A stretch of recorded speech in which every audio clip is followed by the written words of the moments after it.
Hello friends, welcome to my YouTube channel target NEET AIIMS. आज इस video में बेसिकली हम बात करेंगे फिजिक्स के ऊपर। आज मैंने काफ़ी चीज़ें रिसर्च करके ढूंढ के पता करके कुछ डाटा कलेक्ट करके कुछ चैप्टर्स एंड टॉपिक्स फिजिक्स के इसमें बता रखे हैं, जिसके बेसिस पे आप लास्ट के 1 मंथ में एक एवरेज स्कोर कर सकते हैं 100 to 120 मार्क्स का, जो कि एक एवरेज स्कोर नेसेसरी होता है। अगर आपको 600 प्लस लाने हैं तो आपको मिनिमम 100 स्कोर फिजिक्स में करना होता है। और अभी हम पे 1 मंथ का टाइम ऑन एन एवरेज बचा है, तो हमें सारी चीज़ें पढ़ नहीं सकते, तो हमें कुछ लिमिटेड चीज़ें पढ़नी हैं, लिमिटेड चैप्टर्स पढ़ने हैं। कौन से वो चैप्टर्स और टॉपिक्स हैं जो कि पढ़ने हैं, जिनमें हमें ज़्यादा ब्रेन नहीं लगाना, इजीली हम याद करके फॉर्मूला बेस भी कर सकते हैं, तो वही चीज़ आज हम फिजिक्स से देखेंगे। तो चलो शुरू करते हैं। जो पहला पोर्शन पहले मैं आपको बताता हूँ 12th क्लास का। तो 12th क्लास में सबसे पहले आप मॉडर्न को कवर करिए। मॉडर्न में 3 चैप्टर है, ड्यूल नेचर, एटम, न्यूक्लियाई और आपका सेमीकंडक्टर, जो कि ईजिली आपको हार्डली 7 डेज़ में कंप्लीट हो जाएगा। 7 डेज़ में ईजिली कंप्लीट हो जाएगा, आप सब कुछ हो जाएगा 7 डेज़ में। क्वेश्चंस हो जाएंगे, आप इसके सारे टॉपिक्स कर सकते हैं। और आपके इसमें से 5 to 7 क्वेश्चंस ईजिली मिनिमम आने ही आने हैं, इतने क्वेश्चंस। तो सबसे पहले आपको मॉडर्न में करना है। मॉडर्न में आपको सारी चीज़ें पढ़नी है, इसमें कुछ नहीं छोड़ना। सेकंड आपका इलेक्ट्रोमैग्नेटिक वेव, इसमें आपको वेवलेंथ फ्रिक्वेंसी देखनी है। जो हमारी रेज होती है, जैसे एक्सरे हो गई, इंफ्रारेड रेज हो गई, तो इन सब की हमें क्या करनी है, ये चीज़ें पढ़नी है। लास्ट टाइम बहुत इजी क्वेश्चन आया था, सिंपल वेवलेंथ का ऑर्डर पूछा था, जो कि आपको पता होगा बैक ईयर का, अगर आपने पेपर देखा होगा।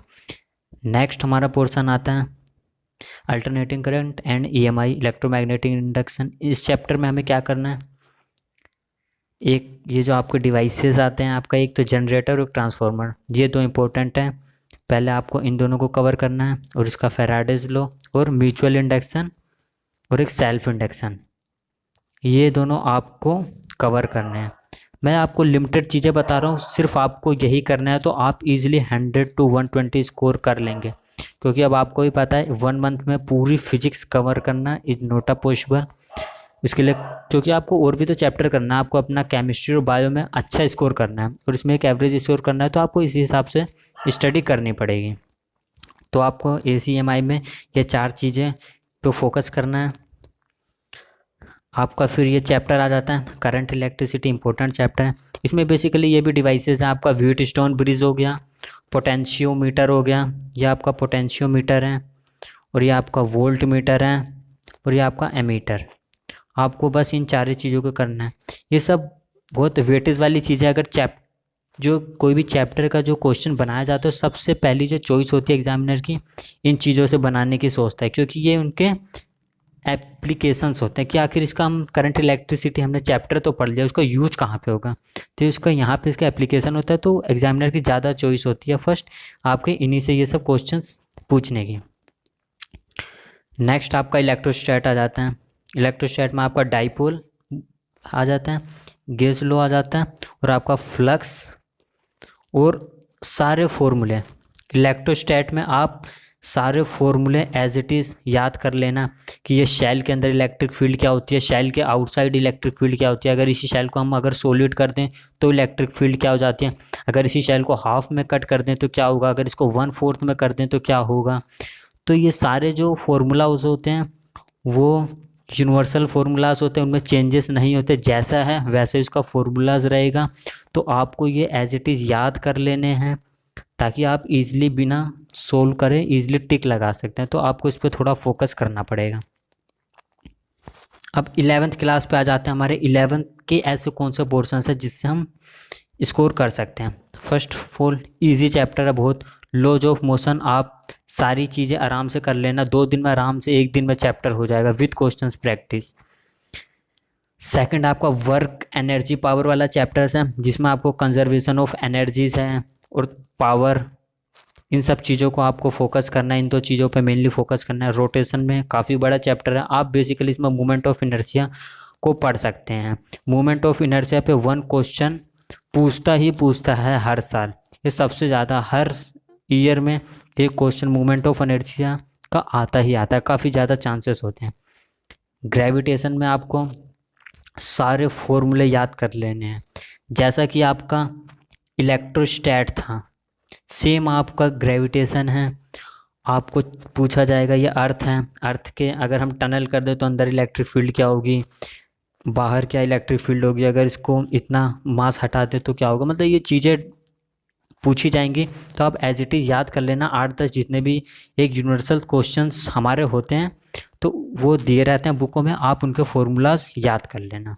और ये है आपका एस्केप वेलोसिटी, ये भी काफ़ी ज़्यादा पूछा जाता है ग्रेविटेशन का, ये भी इंपॉर्टेंट है। इसका डायरेक्ट फॉर्मूला होता है, आप उसको पूछ लेना। ये हर एक अर्थ पे क्या है एस्केप वेलोसिटी, मून पे क्या है, मतलब जहाँ का भी आप उसको याद कर लेना। फिर आ जाता है प्रॉपर्टी ऑफ बल्क मैटर, बहुत आसान चैप्टर है। आपको इसमें यंग डबल स्लिट, ये बल्क मॉडुलस हो गया, ये मॉडुलस, ये बर्नौली थोलस मॉडुलस ऑफ रिजिडिटी, आपको ये चीज़ें चारों, बस इसके अलावा कुछ नहीं पढ़ना, खाली ये 4 चीज़ों पे आपको फोकस करना है, ये मेन है इसके अंदर। नेक्स्ट चैप्टर आपका हीट, इसमें आपको स्टीफन्स लॉ पढ़ना है, विंड डिस्प्लेसमेंट लॉ पढ़ना है, आपको ये चीज़ें ध्यान से पढ़नी है। और ये जो आपका है बल्क मॉडुलस, ये आपको पढ़ना है। तो आपको ये चीज़ें ध्यान में रख के इन तीनों चीज़ों को आपको ध्यान से सारी कवर करनी है। और आपका नेक्स्ट आ जाता है आपका थर्मोडायनेमिक्स। थर्मोडायनेमिक्स में आपका एडियाबैटिक प्रोसेस क्या होता है, आइसोथर्मल प्रोसेस क्या होता है, आइसोकोरिक प्रेशर क्या होता है, आइसोबारिक प्रेशर क्या होता है। तो जो ये चीज़ें हैं आपको बेसिक याद करनी है कि इसमें क्या टेम्परेचर, प्रेशर, वट जो चेंजेस होते हैं, कॉन्स्टेंट होता है, वो आपको पढ़ना है। ये इसका सबसे मेन पोर्शन है। और हीट इंजन, अगर आप ये चीज़ें कर लेंगे तो आप इजीली थर्मोडायनेमिक्स में जो क्वेश्चन के आने के चांसेस से ज़्यादा चांस इन्हीं से बनने के होते हैं, तो आप सोल्व कर लेंगे इजीली।